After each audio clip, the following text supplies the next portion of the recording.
As we journey into the later stages of life, have you ever truly pondered what it means to find real peace and happiness in your golden years? Is it in following the footsteps of tradition, where so many have chosen to live alongside their children and grandchildren, surrounded by family?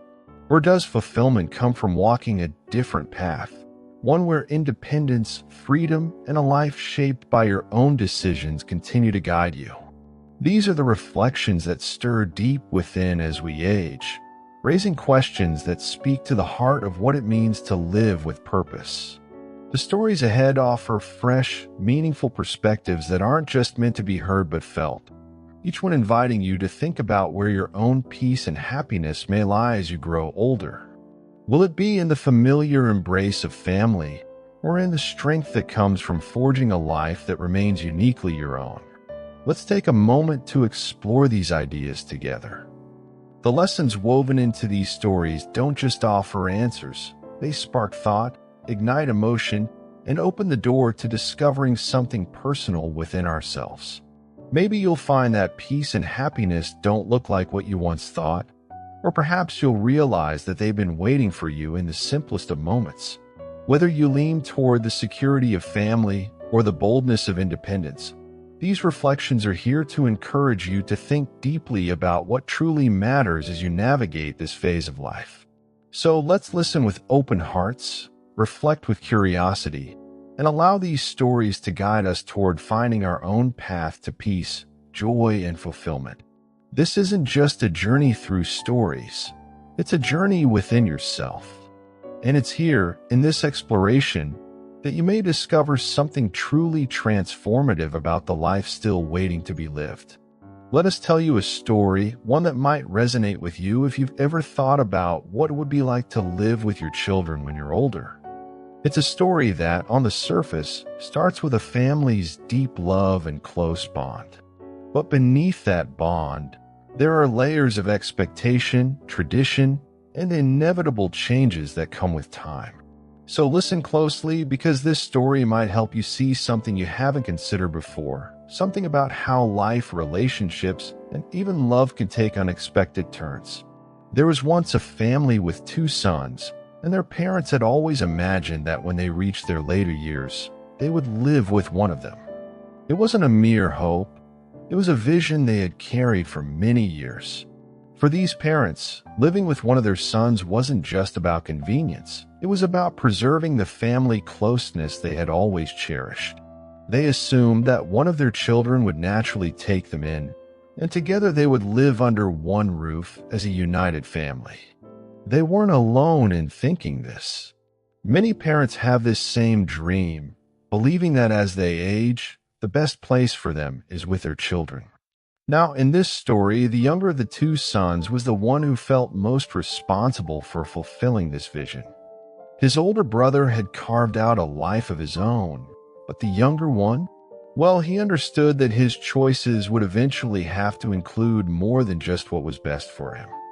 His parents were very traditional, and they had strong opinions about what kind of daughter-in-law would be suitable for their family. So when he began to date, it wasn't just about finding a partner he loved. It was about finding someone who would fit into the family dynamic, who would get along well with their parents, especially as they all imagined living together one day. But as we all know, life doesn't always go as planned.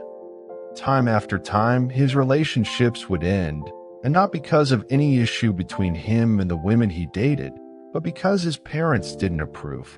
They were always finding reasons to disapprove. One woman wasn't traditional enough. Another didn't seem interested in family life. Yet another wasn't skilled in the domestic arts his mother valued so highly. And with each failed relationship, the younger son began to feel the weight of his parents' expectations more heavily on his shoulders. Years passed, and finally, at the age of 32, he found someone who seemed to be the perfect match, not just for him, but for his parents as well. She was respectful, traditional, and eager to be part of the family. It was as if all the pieces of the puzzle had finally come together. His parents were delighted, and there was a collective sigh of relief from everyone involved. They all believed that, at last, The harmony they had long envisioned would be a reality. And for a while it was. The young couple got married, and shortly after, they invited the parents to live with them. It seemed like the perfect arrangement. The family was united, and they all shared the same roof, just as they had always planned. There were family dinners, moments of laughter, and the parents felt like their dreams had come true. They were where they belonged with their son and daughter-in-law, living in what seemed like an idyllic, harmonious household. But life has a way of revealing its complexities. Soon enough, the cracks began to show. You see, the parents, particularly the mother, held on to traditions that had been a part of their lives for decades. Daily family meals were one of those traditions, and in her eyes, they were essential to maintaining the family bond. But for the younger son and his wife, who both had busy careers and active social lives, sitting down together for dinner every night wasn't always feasible. They were constantly on the go, juggling work commitments, social engagements, and personal interests. What had once been a cherished family tradition for the parents now felt like an inconvenience to the younger couple. This was the first sign that living together wasn't going to be as smooth as everyone had hoped. The parents began to feel disrespected, as if their values and traditions were being sidelined. And when you've spent your entire life holding certain family rituals close to your heart, it's not easy to accept that the younger generation doesn't see things the same way.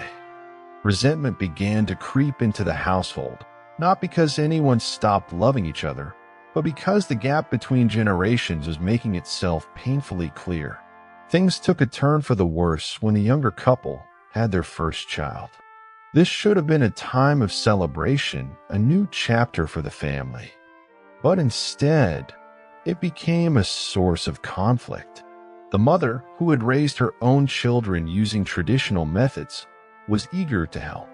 She wanted to pass down her knowledge, to guide her daughter-in-law in caring for the baby. But her daughter-in-law, like many young parents today, preferred modern, science-based approaches to childcare. This difference in approach led to constant tension. Every decision, whether it was about feeding schedules, sleep routines, or even how to comfort the baby, became a point of contention. The relationship between the mother and daughter-in-law, which had started out so positively, began to fray. Each woman felt that her way of doing things was right, and neither was willing to back down. What had once been a peaceful, harmonious household now felt like a battlefield of differing opinions and clashing values. And it wasn't just the women who felt the strain. The son, caught between his wife and his mother, found himself in an impossible position, trying to mediate and keep the peace. As the months went on, the tension in the household became unbearable. Small disagreements turned into larger arguments, and the undercurrent of conflict that had been brewing finally came to a head. The younger couple made the difficult decision to move out. They hadn't planned on doing this so soon, but it had become clear that living together was no longer a healthy option for anyone involved. In the end, the parents were left in a house that had once been full of life, now quieter and emptier than they had anticipated. They had imagined that living with their children would bring them comfort and connection in their old age. But instead, they found themselves grappling with the realization that sometimes love isn't enough to bridge the gap between generations. Living under one roof can sometimes magnify those differences rather than bring people closer together. Now, this story doesn't mean that living with your children will always end in conflict. There are families who manage to find that balance, who make it work. But what this story does remind us of is the importance of flexibility and understanding. It's not enough to love one another. You have to be willing to adapt, to listen, and to respect the changes that come with time. The world your children live in may look very different from the one you grew up in, and that's okay. But if you're going to live together, you need to acknowledge those differences and find a way to make room for them. Because in the end, it's not about clinging to old traditions or imposing new ones. It's about finding harmony in the midst of change and understanding that family doesn't have to mean everyone under one roof.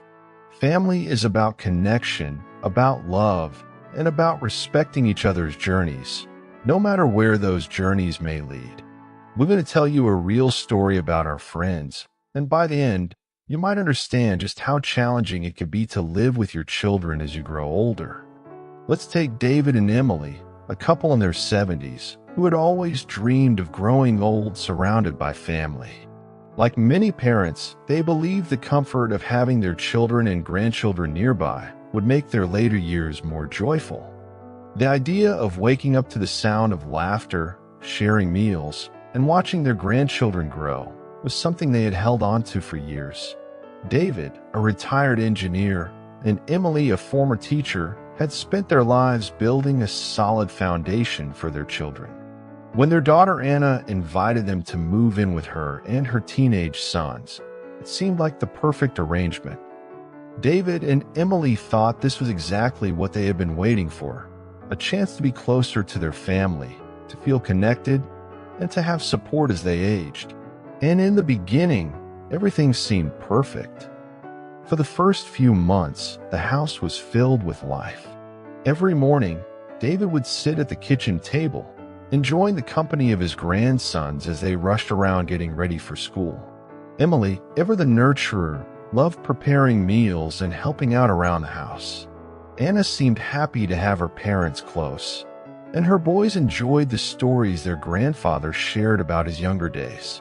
It was what they had all imagined, a seamless blend of generations living under one roof, supporting one another. But as time went on, the reality of living together began to show its cracks. The shared space that had once felt like a blessing started to feel crowded. David, who had always prided himself on being independent, now found himself living in a home where he had little say. Small things, like what time dinner was served or how the household was run, became points of contention. He didn't want to interfere, but it became increasingly difficult to adjust to Anna's way of managing her home. Emily, too, began to feel the strain.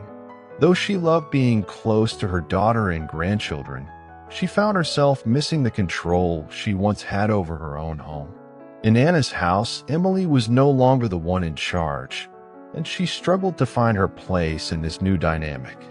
What had once felt like a close-knit family now felt more like a delicate balancing act, with everyone trying to navigate the invisible boundaries of living together. Anna, meanwhile, was feeling her own pressures. While she loved having her parents nearby, she hadn't anticipated how much the additional responsibility would weigh on her. She found herself constantly torn between caring for her parents and managing her own household. The sense of duty she felt toward her aging parents was strong, but so was the pressure of raising her teenage boys, keeping up with work, and maintaining her own personal life. She often felt overwhelmed, though she rarely spoke about it. The unspoken tension in the house grew as months went by. David, who had always been a quiet, steady presence, began to withdraw. He didn't want to burden Anna with his frustrations, but he also missed the independence he had before moving in. He felt like a guest in his daughter's home, which was never the feeling he wanted. Emily, sensing David's discomfort, tried to keep the peace, but even she couldn't deny that the once harmonious relationship was beginning to fray. The breaking point came one afternoon over something as small as a disagreement about dinner.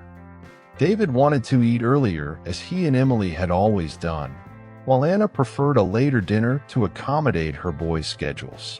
What should have been a simple compromise turned into a heated discussion, revealing months of underlying stress. David, for the first time, openly expressed his frustration with living in Anna's house, and Anna, feeling overwhelmed by her responsibilities, snapped back. The argument was brief, but it left a lingering sense of unease in the air. After that, David and Emily began to seriously consider their options. They loved Anna and wanted to be close to their grandchildren, but living under the same roof was no longer bringing them the joy they had hoped for. David, who had always been practical, began to think about what would truly make their later years fulfilling. He realized that as much as he cherished his family, he needed space, both physically and emotionally, to feel at peace.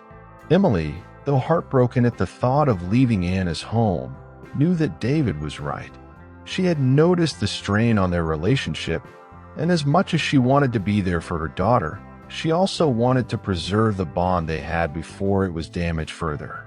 They both agreed that finding a new place to live nearby would be the best option for everyone. They discussed their decision with Anna, and although she was initially saddened, she understood. Anna didn't want her parents to feel like they were intruding, nor did she want the weight of responsibility to continue affecting her own family. Together, they found a small house just a short drive away from Anna's. It wasn't the grand, multi-generational living arrangement they had once envisioned, but was a compromise that allowed everyone to breathe a little easier.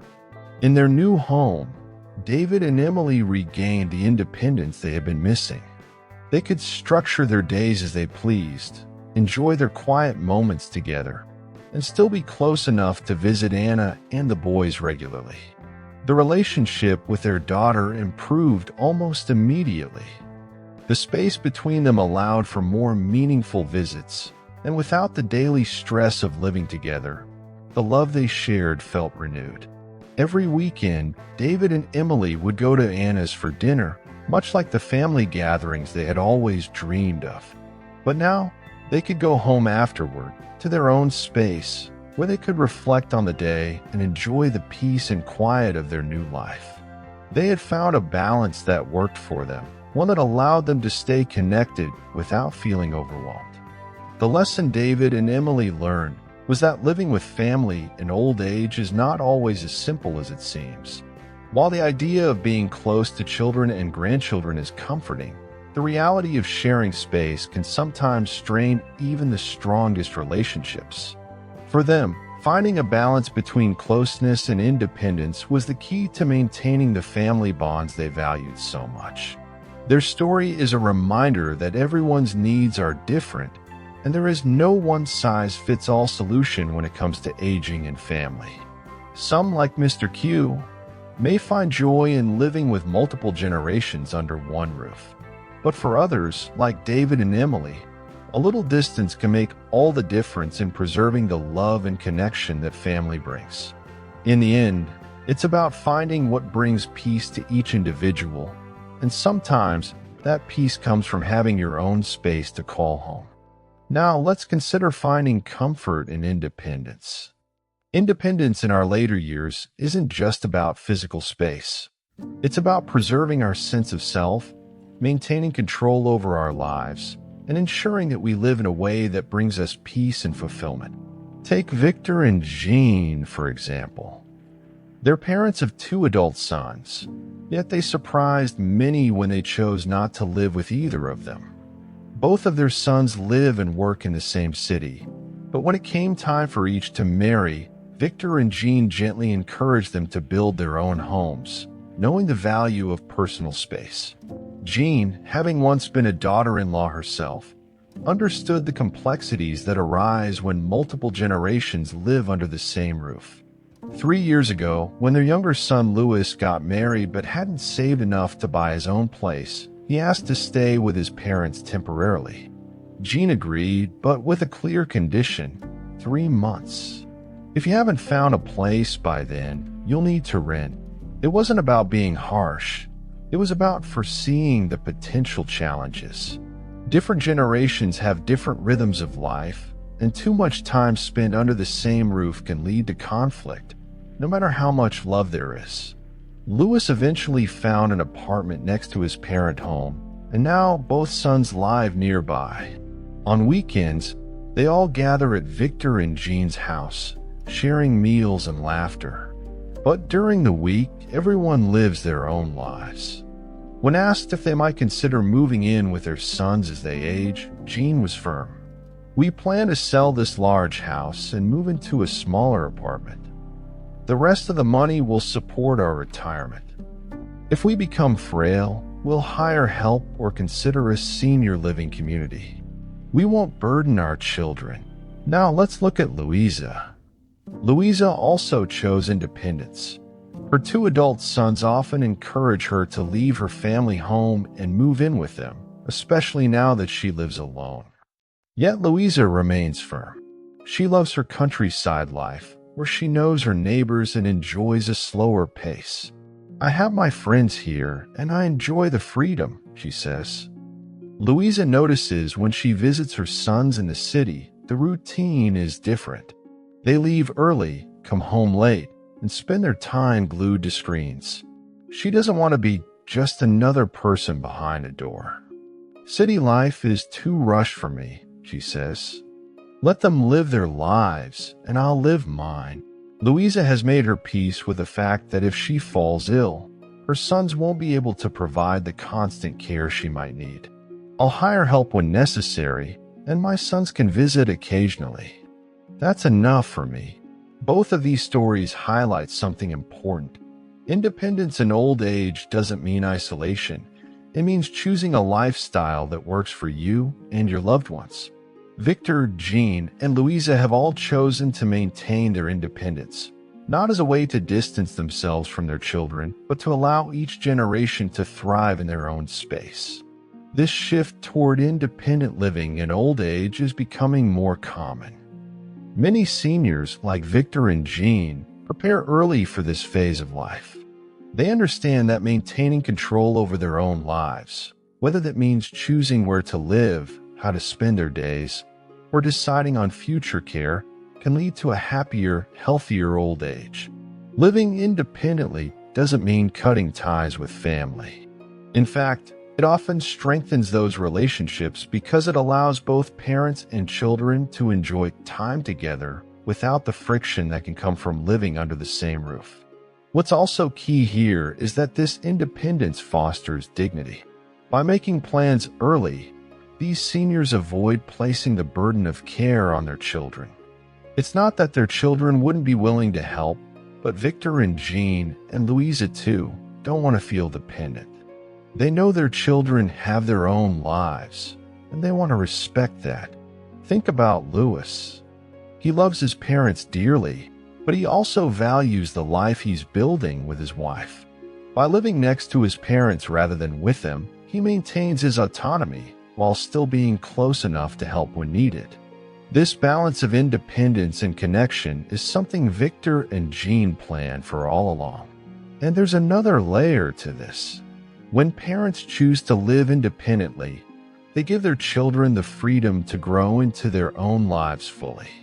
They become mentors, guides, and a source of wisdom without becoming a constant presence that their children need to accommodate. It's a different kind of love, one that recognizes the importance of space and autonomy for everyone involved. So, what's the lesson here? Independence in old age is a gift you give yourself and your family. It's about planning for the future, thinking ahead, and making choices that preserve your dignity and peace of mind. Whether it's selling a large home and downsizing or choosing to live in the countryside where you feel most at peace, it's about taking control of your own story and writing the next chapter in a way that brings comfort and fulfillment. In the end, Victor, Jean, and Louisa all demonstrate that independence in old age isn't about distancing yourself from family. It's about creating the best conditions for everyone to thrive, from parents to children. Their stories show us that living independently in old age allows both generations to grow in love and respect, without the strain of living under one roof. This is the essence of finding comfort in independence, living life on your terms, with dignity, respect, and love for all those around you. Next part of this journey brings us into the heart of a situation many seniors face: moving into a nursing home or making the decision to live alone. Imagine for a moment the feelings that come with such a choice. You've lived most of your life independently, perhaps raised children, shared your days with a spouse, and now, as the years pass, you're confronted with a new reality. It's a moment that feels both daunting and strangely unfamiliar. You've been the center of your home for so long, and now you find yourself adjusting to a life where others manage the details. For many, this move is a mix of relief and sorrow, relief in the support offered, but a quiet grief for the independence that's slipping away. It's something Paul, Jean, and so many others have come to understand.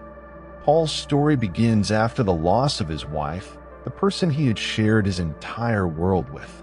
The silence in the house grew louder with each passing day. His daughter Louisa noticed this and, out of love, suggested he move in with her and her family. At first, Paul welcomed the idea. He was still adjusting to life without his partner, and being around his grandchildren gave him a sense of purpose again. But as time went on, Paul began to feel something subtle but unmistakable, a sense of intrusion. His well-meaning attempts to help around the house began to clash with Louisa's way of running things. He wasn't just living there, he was unintentionally disrupting the harmony of his daughter's family life. You see, living together often seems like the perfect solution on paper, but the reality can be far more complicated. Paul found himself stepping into a role he hadn't anticipated. He was no longer the head of his household, but an additional presence in someone else's. His daughter loved him, of course, but the subtle shifts in their relationship began to weigh on both of them. Louisa had her own family to manage, and while she tried to accommodate her father, the balance between parent and child shifted. What had started as a gesture of care turned into an uncomfortable dynamic neither of them had expected. Paul tried to make it work. He loved being around his grandchildren, but over time, he noticed that Louisa became more distant. It wasn't that she didn't care, but rather that the daily interactions were wearing thin. He'd suggest little things, maybe how to handle the kids differently or how they could organize their home more efficiently. But these comments, though well-intentioned, only created tension. Paul realized he was no longer part of the decision-making process in the household. He was a guest, and with that role came a growing sense of isolation, even in a house full of family. One evening, after a particularly quiet dinner where his suggestions about the kids went unnoticed, Paul sat in his room and reflected. This wasn't what he imagined for his later years. He thought living with Louisa would bring them closer, but instead, he felt like an outsider in his own family. It wasn't just the big moments either. It was the little things, feeling like he needed permission to make decisions, not wanting to impose, watching as his input was gently but clearly disregarded. So Paul made a decision. He told Louisa that he needed to move out. She was shocked, of course. "Dad, we love having you here. Why would you want to leave?" But Paul knew that staying wasn't helping either of them. It wasn't that he didn't love his family, he did deeply, but he also recognized the importance of having his own space. He wanted to live on his terms again, without feeling like he was disrupting someone else's life. His son-in-law, Dan, tried to talk him out of it. "You don't need to go anywhere, Paul. We're happy to have you." But Paul could see the unspoken relief behind the words.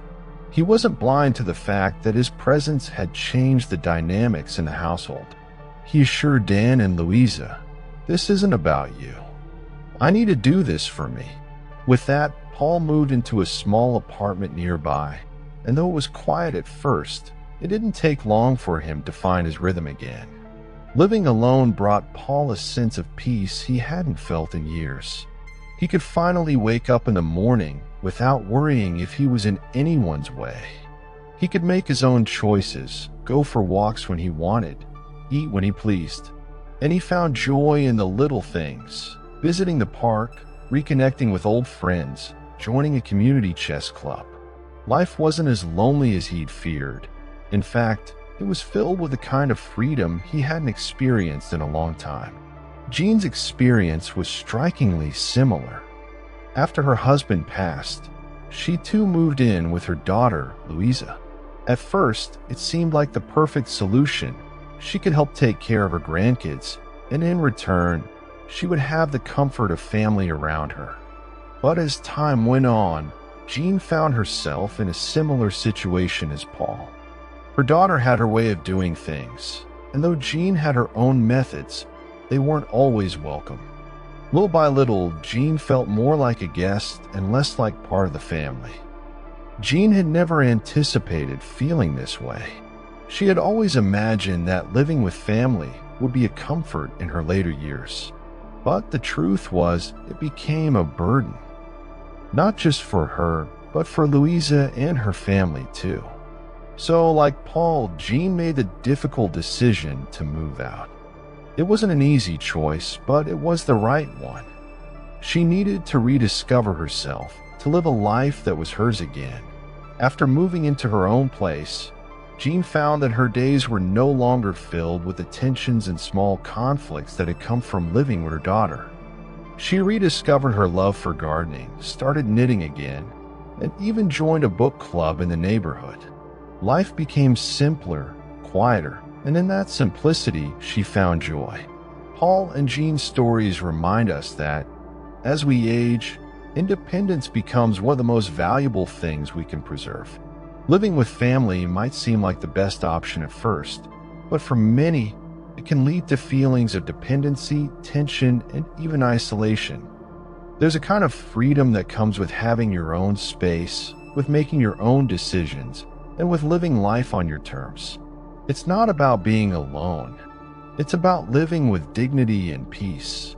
In the end, the best company we can sometimes have is our own. Paul and Jean learned this in their own way, and their stories offer a powerful lesson for all of us. It's not selfish to want your own space. It's human. We all need a place where we feel in control of our lives, where we can find joy in the small things, and where we can live in a way that brings us peace in our golden years. The last story we want to present to you is about the situation of our friend, and she asked us for help. Let's call her Marie. Marie, a 64-year-old widow, came to us after facing a heartbreaking second marriage. You see, after her first husband passed away, Marie felt completely lost. Her son, Jack, wanted her to move in with him, hoping it would make life easier for both of them. But Marie wasn't ready to give up her independence just yet. Instead, she joined a local art class, thinking it would give her something to look forward to. In that class, she met Paul. Paul was charming, a bit younger, and seemed to be just the distraction she needed from her loneliness. They began spending a lot of time together, and before long, Paul proposed marriage. Marie, still feeling the weight of grief but eager to escape it, said yes, even though her son advised her to wait. Jack thought it might be too soon, but Marie was determined to take control of her happiness. At first, the marriage seemed promising. They traveled, spent evenings cooking together, and even shared a passion for gardening. But slowly, things started to unravel. Paul had certain expectations. He believed Marie should take care of all the household chores, even though they had initially shared responsibilities. When she mentioned going on a weekend trip with her friends, Paul wasn't pleased. He asked, "Who's going to take care of everything while you're away?" That question revealed a deeper problem. Marie felt less like a partner and more like a caretaker. As time went on, Paul's behavior became even more demanding. His son, who had recently gone through a tough divorce, brought his young daughter to stay with them for several weeks. What was supposed to be a temporary arrangement turned into an indefinite stay. Marie suddenly found herself raising a spoiled and demanding grandchild.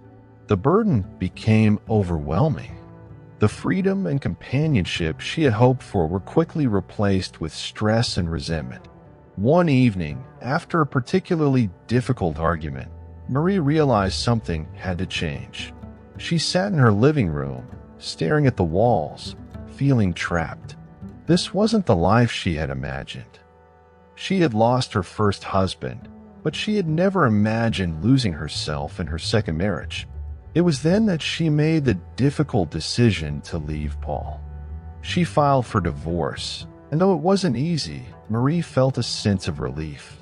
She told us later, Living alone might be lonely at times, but it's far better than losing myself in a relationship that doesn't honor who I am. Her words carry the weight of someone who had learned a hard truth. Companionship is not worth sacrificing your peace of mind. Marie's experience teaches us an important lesson about the complexity of remarriage later in life. Often, we enter these relationships with a hope of filling a void left by loss, but it's crucial to remember that not all relationships are worth the price of our well-being. Blending lives at an older age comes with its own set of challenges. Habits are deeply ingrained, expectations may clash, and family dynamics, like adult children and grandchildren, can complicate things further. Marie's story also serves as a reminder to all of us about the importance of emotional readiness. It's easy to rush into a new relationship when we're grieving, but we must take the time to heal, to know ourselves again before committing to someone new. Marie rushed into marriage hoping for relief from her sadness, but what she found was a situation that left her more disconnected than ever. Now, as she looks back on her decision, Marie spends her days focusing on herself. She still visits Jack and his family, but she lives in her own space, engages in hobbies that make her feel alive, and embraces the simple joys of her independence. The lessons she's learned about self-care, emotional readiness, and maintaining boundaries have allowed her to create a peaceful and fulfilling life, even after heartbreak. The takeaway from Marie's story is clear. In our later years, we must prioritize our own happiness and well-being over the fear of loneliness. It's better to live a life true to ourselves, no matter how quiet or solitary it may seem at times, than to lose ourselves in relationships that demand too much. As we get older, the temptation to rely heavily on others, whether it's a new partner or our children, can be strong. But the key to finding peace and contentment is to strike a balance. Yes, relationships are important, but they should never come at the expense of our independence or mental health. So whether you're like Marie, facing the decision of whether to enter a new relationship, or simply navigating the path of growing older, remember this: your happiness is in your hands. And as long as you hold on to that, no situation will ever feel as overwhelming as it seems. As we reach the conclusion of this video, we invite you to take a moment to truly absorb the lessons we've explored together.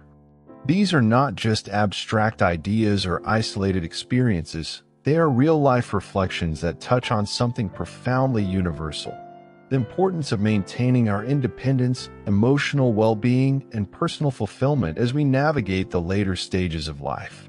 The decision to live with grown children may seem like a practical choice on the surface, but it's crucial to dig deeper into what truly brings happiness and peace in our golden years. Let's start by talking about generational differences, something we can all relate to. Living with children may seem ideal at first, but conflicts often arise because of these differences. It's not just about disagreeing over small things like TV shows or meal preferences. It goes much deeper. These differences often reflect contrasting views on essential aspects of life, such as how money should be managed, how children should be raised, and even how everyday routines should be structured. What's important to remember is that this is not a problem limited to a single family or culture. These tensions exist across generations and cultures around the world, making it a universal issue that countless families face.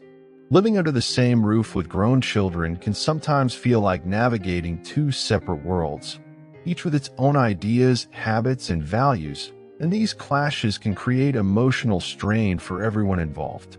Then there's the emotional burden that so many elderly parents quietly carry. Think about it for a moment. After dedicating years, often decades, to raising a family, the last thing any parent wants is to feel like they're becoming a burden to their children. Yet, this fear is all too real. Many elderly parents experience an overwhelming sense of guilt or shame, worried that they're interfering with their children's lives or adding to their stress. Over time, this feeling of being a burden can evolve into something much more damaging: feelings of unappreciation, resentment, and even depression. Imagine pouring so much love and energy into your family, only to feel like you're an inconvenience later on. This emotional weight can be incredibly heavy, leading to feelings of isolation and worthlessness that no parent should have to endure. But here's the heart of it all. What truly matters is finding personal fulfillment. We often overlook just how vital it is for elderly parents to maintain a sense of purpose and joy in their own lives. The beauty of retirement isn't about slowing down. It's about rediscovering passions, exploring new hobbies, and nurturing relationships outside the family circle. Whether it's learning a new skill, traveling, or simply finding joy in the quiet moments, personal fulfillment becomes the cornerstone of a happy, healthy, and rewarding retirement. It's essential to understand that fulfillment doesn't come from depending on others, it comes from within. It's the joy we find in our hobbies, the peace we discover in our solitude, and the connections we build with those who share our interests. The stories we've shared today underscore the significance of this truth. While living with grown children may appear to be the most convenient solution for elderly parents, it's not always the key to long-term happiness.